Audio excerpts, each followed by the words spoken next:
할렐루야. 네, 오늘 하나님의 놀라운 은혜가 예배에 함께하는 모든 이들을 위해 하나님의 놀라운 은혜가 충만하기를 간절히 축원합니다. 오늘 찬양 인도하는 그 형제 참 잘하는 것 같아요. 제가 봐도 아멘 하시죠?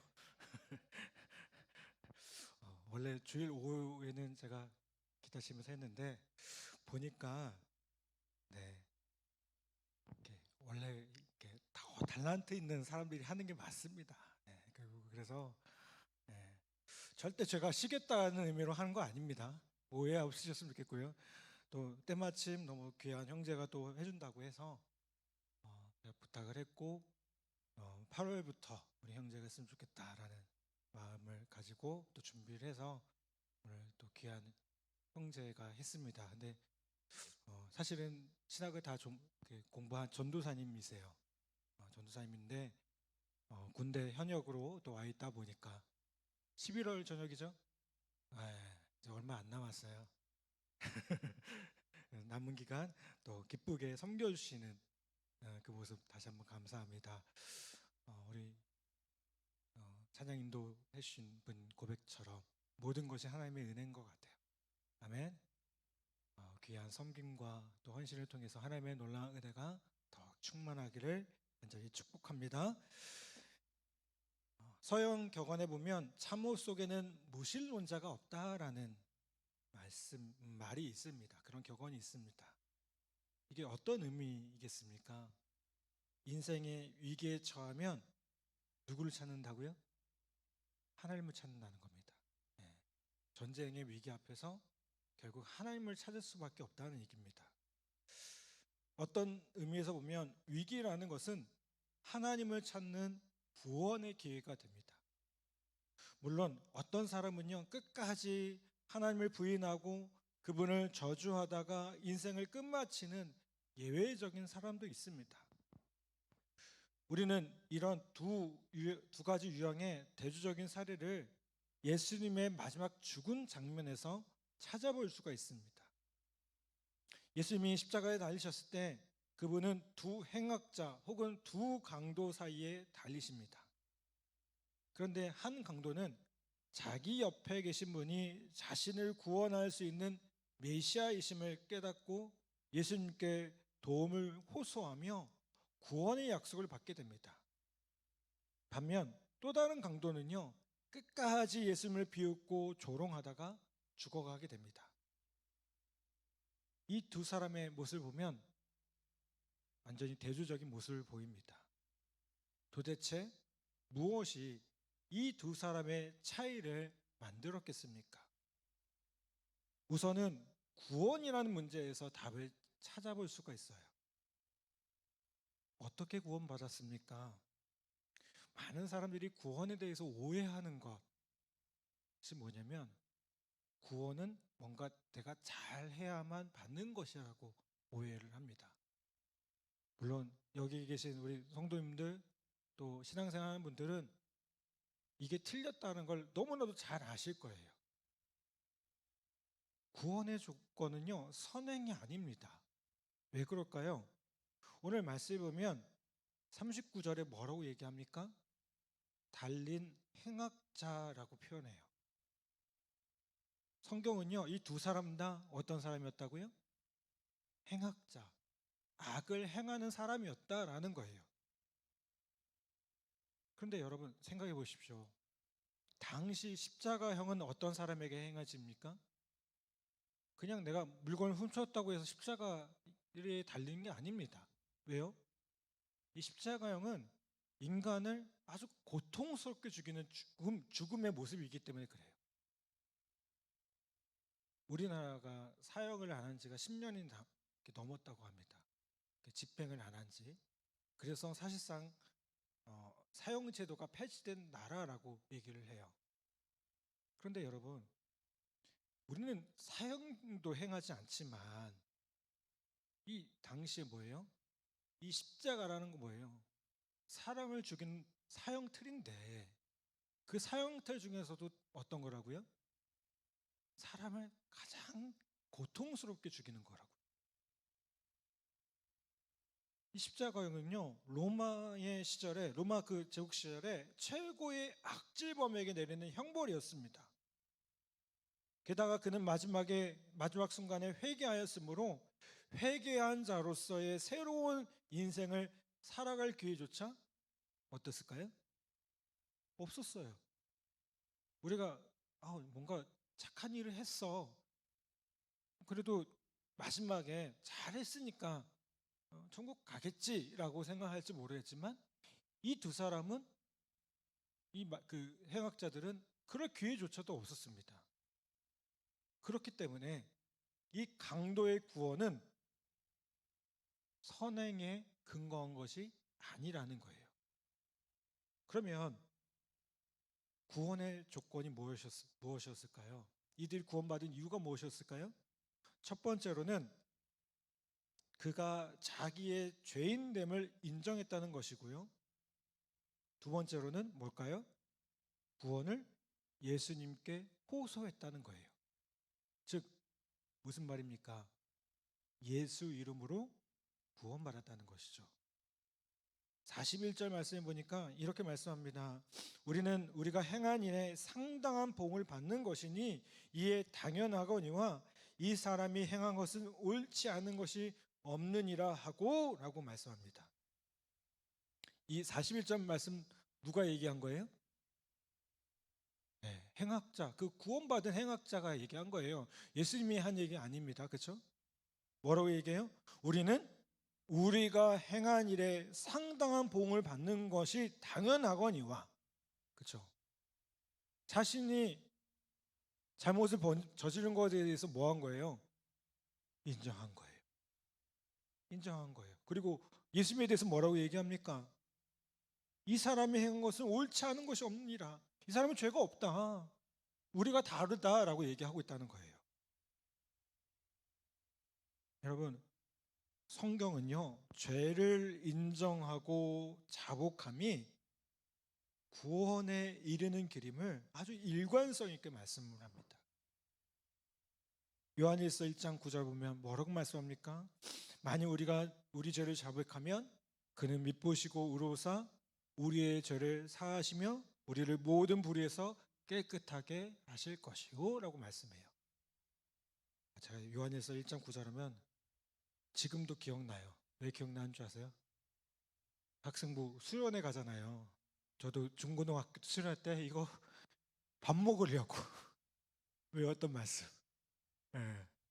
이거 안 외우면 밥을 안 준대. 그래서 열심히 만일 우리가 우리 죄를 자백하면 그는 미쁘시고 우리 죄를 사하시면 우리를 모든 불의에서 깨끗하게 하실 것이요. 열심히 외웠던 말씀이 기억이 나요. 근데 그 말씀이 되게 능력 있는 말씀이었어요. 그 말씀이 제가 기도할 때 붙들고 의지하는 말씀이 되었어요. 여러분 뭐라고 해요?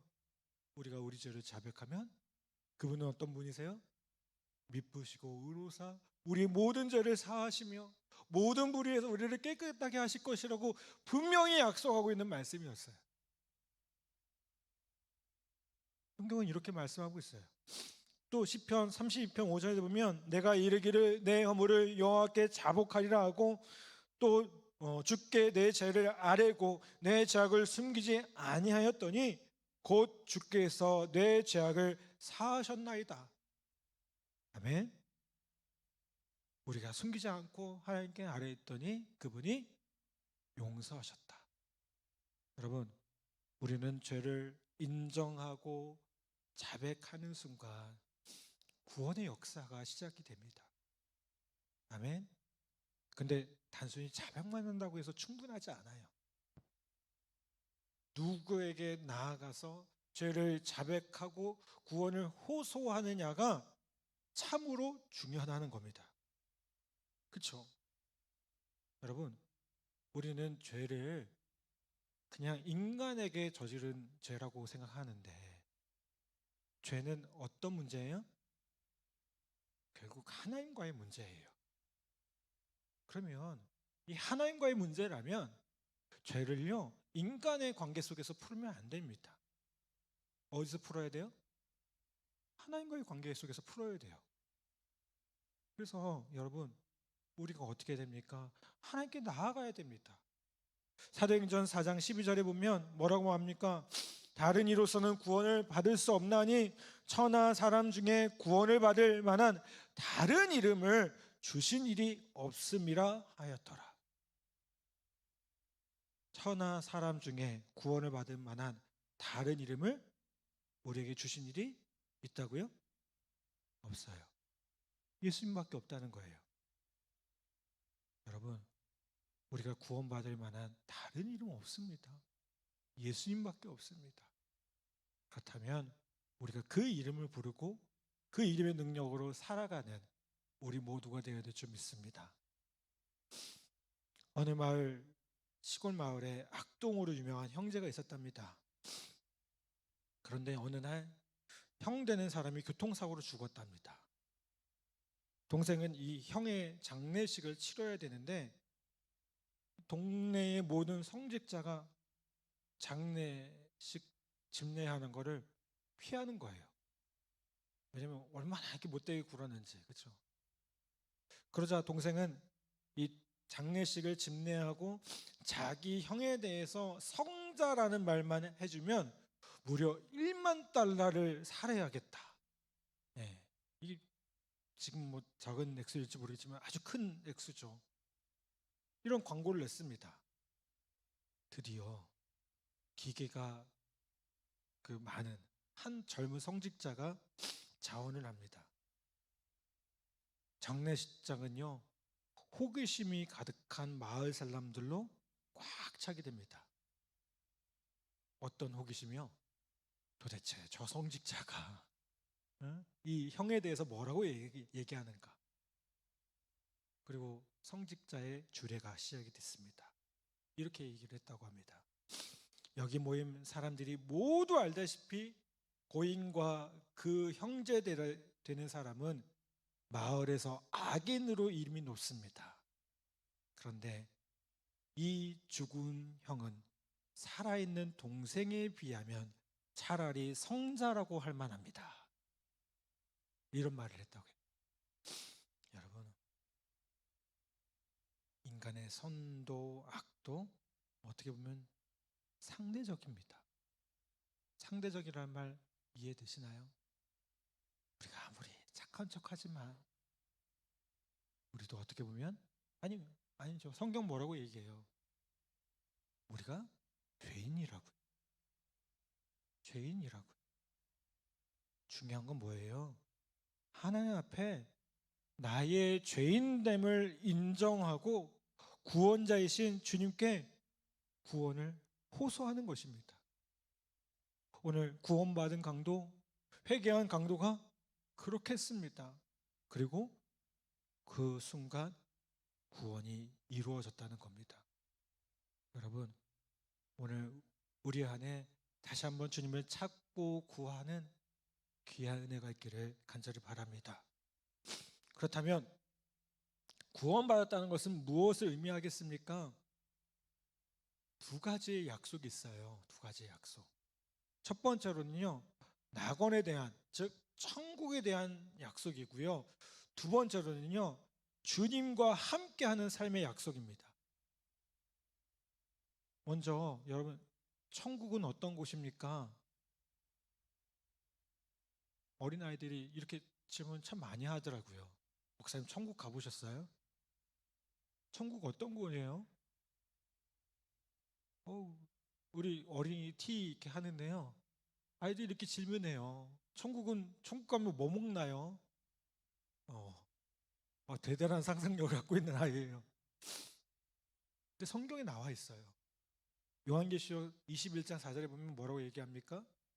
모든 눈물을 그 눈에서 닦아 주시니 다시는 사망이 없고 애통하는 것이나 곡하는 것이나 아픈 것이 있지 아니하니니 처음 것들이 다 지나갔음 이러라. 천국은 어떤 곳입니까? 슬픔도 없고요, 눈물도 없고요, 애곡하고 이별, 사망도 없는 그런 곳을 말해. 여러분, 얼마나 좋습니까? 얼마나 좋겠습니까?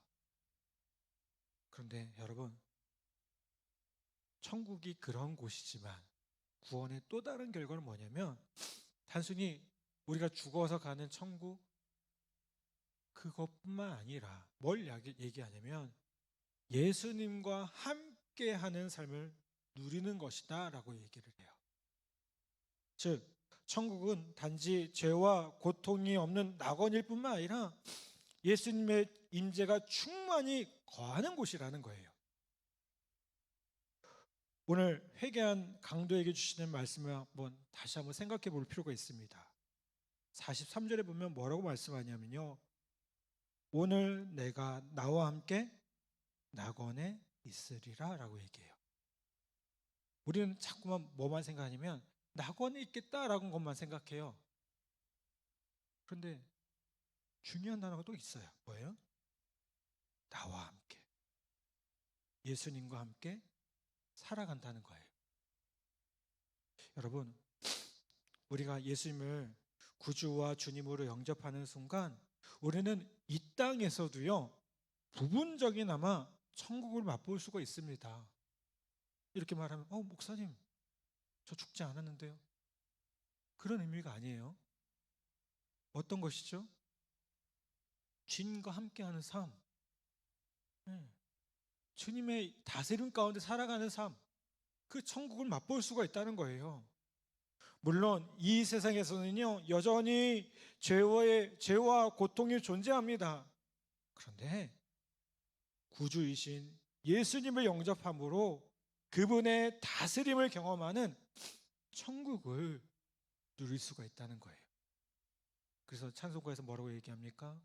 높은 산이 거친 들이 조막이나 궁궐이나 내 주 예수 모신 곳이 그 어디나 하늘나라 할렐루야 찬양하세 내 모든 죄 사함 받고 주 예수와 동행하니 그 어디나 하늘나라.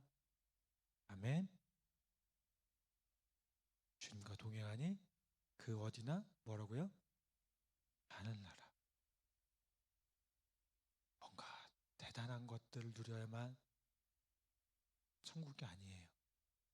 그저 주님과 함께하는 그것만으로 우리는 천국을 살아갈 수가 있다는 거예요.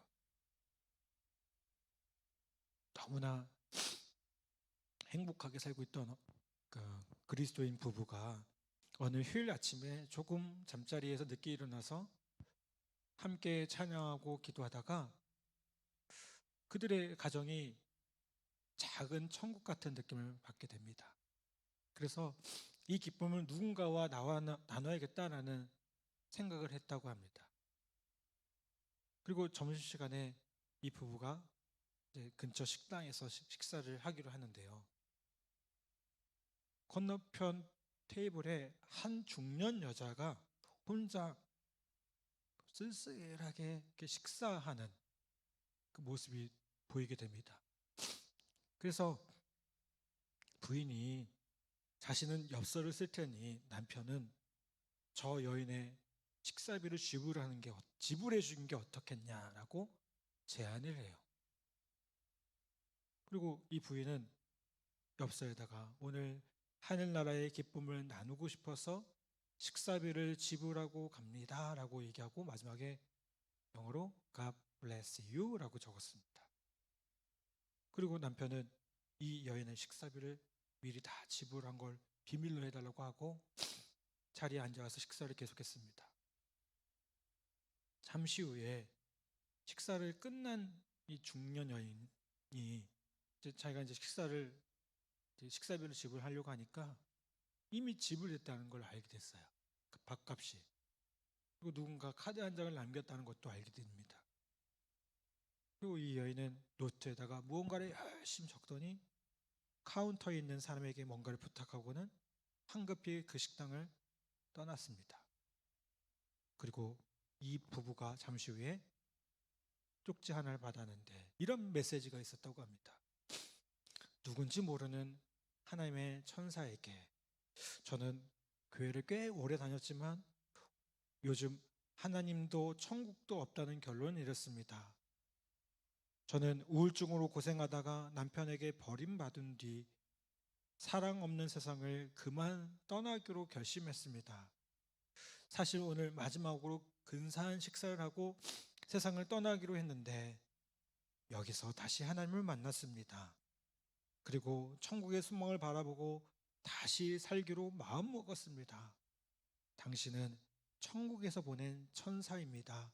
감사합니다. 교회로 하나님의 품으로 다시 돌아가겠습니다. 이런 메모였다고 합니다.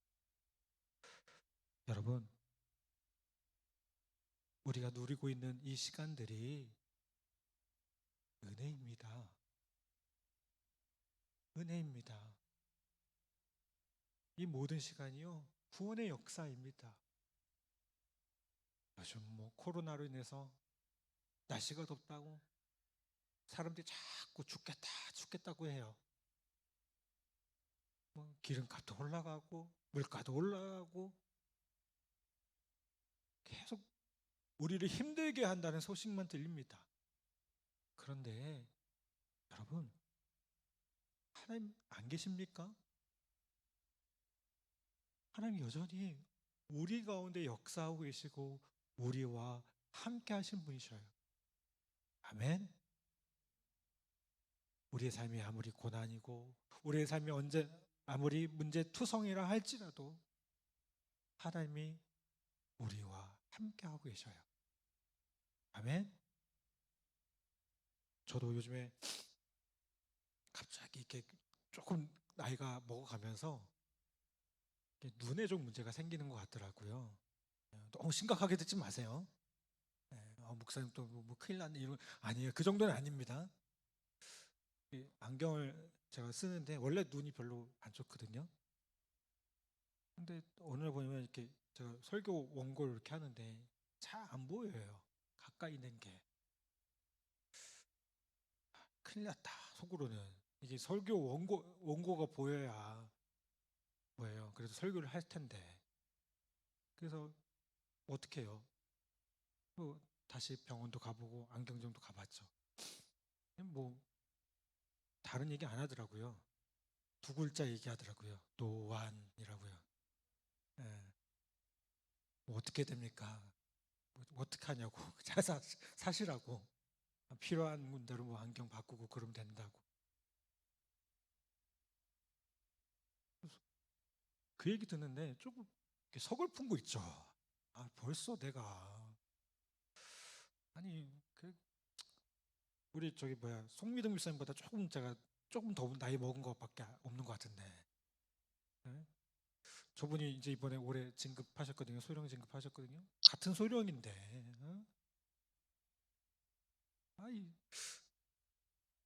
벌써 이렇게 나이 때문에 노안 그러고 가까운 게 잘 안 보이거든요.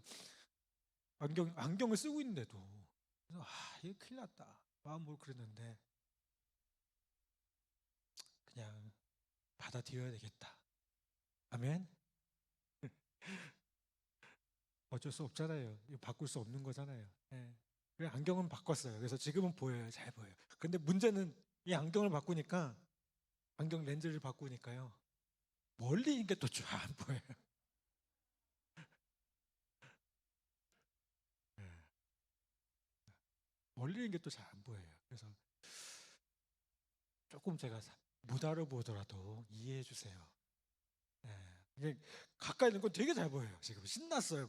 이게 너무 또렷하게 보이는 거예요. 그런데 또 이렇게 멀리 있는 게 좀 희미하게 보이더라고요. 전보다 잘 안 보이더라고요.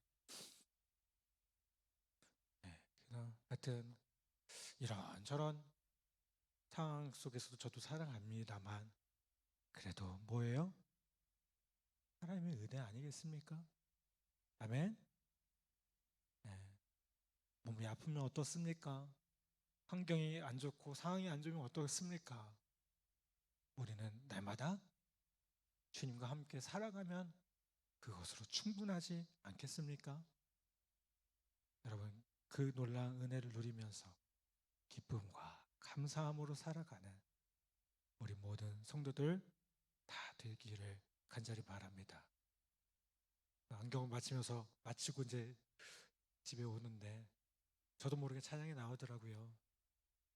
오늘 사실은 그 찬양 같이 하려고 이렇게 주를 향한 나의 사랑을 주께 고백하게 하소서 이렇게 부르는데 흥얼흥얼거리게 되더라고요.